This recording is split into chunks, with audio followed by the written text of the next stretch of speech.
Hello guys, welcome back to Chess Comment. My opponent tried the Jobava London against me, but it didn't work. Because I've been playing the King's Indian defense since I was a kid, and I understand it from both white and black perspectives. And lately, many players avoid playing the main lines and go for the anti systems, such as the Veresov Attack and the Jobava London itself. And in this game, my opponent tried one of these setups, and after one inaccurate pawn sacrifice, the position collapsed. So in this video, you'll learn how to respond to anti-King's Indian setups, why premature pawn sacrifice can backfire, particularly the g4 h5 when white tries to attack the king side, and how to punish inaccuracies quickly and effectively. So if you face the Jobava London, this is a must watch video. And let us start. I was playing black, d4, knight f6, knight c3, and this is a move order. It could be knight c3 or it could be bishop f4, but it will lead to the same idea. So here I played pawn to g6 because I was inviting my opponent to play e4 and then we can transpose to a perk. Although it was transposed to a what? Jobava London or Veresov Attack. So let me just go back. If your opponent plays knight to c3, I would recommend for you to play d5, g6, and bishop g7. Anyway, you'll be able to see it that it will be transposed.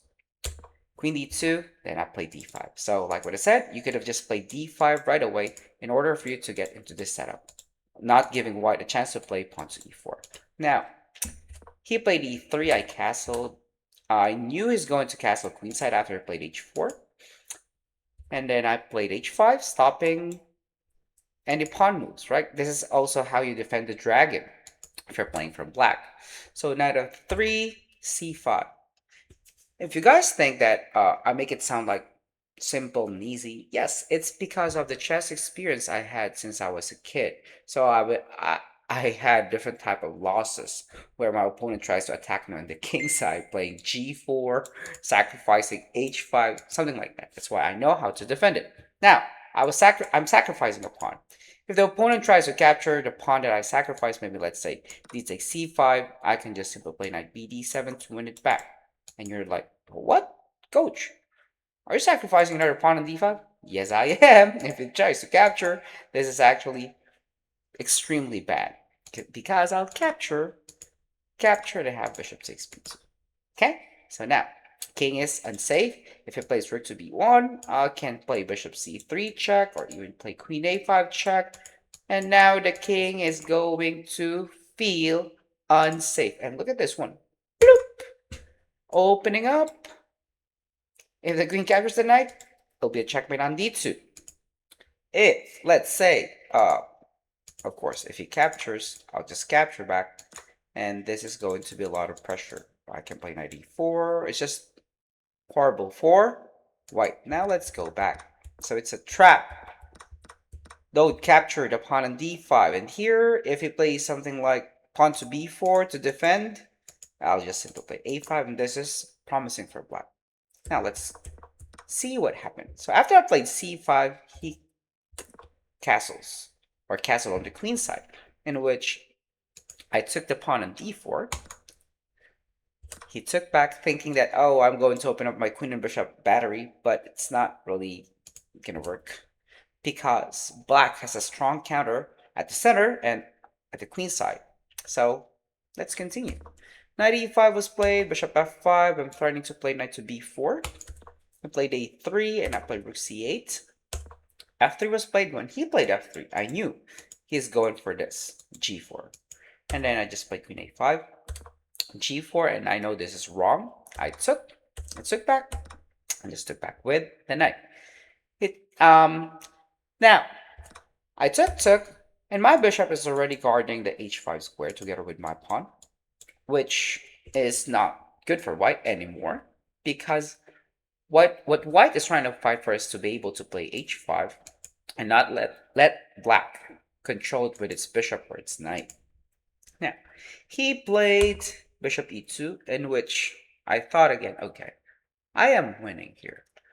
I didn't play the best engine move, which is bishop to f5. So this is what the engine is suggesting, just to maintain the pressure. Because white's attack is no longer that effective, and black has a much stronger attack. So let's just say he plays h5, then you can play knight takes d4. And now, oopsie. And now you're aiming at the c2 pawn. If he does try to capture, you'll just capture back with your pawn or your bishop, or perhaps here comes a brilliant rook sacrifice. Bam! If he captures with the queen, there'll be a fork on e2. If he captures with a pawn, checkmate is coming up, or it could be a huge material game. After queen takes a3, king b1, bishop takes c2, queen is forced to sack, and this is just over. Now, let's go back to what really happened to the game. So, I made it simple from a human's perspective. I took the bishop because I knew I'm going to be up by material. I'm up by a pawn, I mean. So a pawn is more than enough for me to win. That's what I think. So it took back, and then I played knight a5, threatening to play knight b3. And for some reason, I didn't understand why my opponent missed my simple threat. And from this position, I'm already winning. Let's just try to fast forward. I took until to the part where he resigned. I played rook c6, giving my rook space enough on the 6th rank to help out. He played bishop g5, I played f6. You may think, coach, you made your bishop look bad. Yeah, but I'm creating a fortress. King f7, e6, rook h8. I'm trying to simplify things because I'm up by material. King f7, e6. So, remember what I said last time?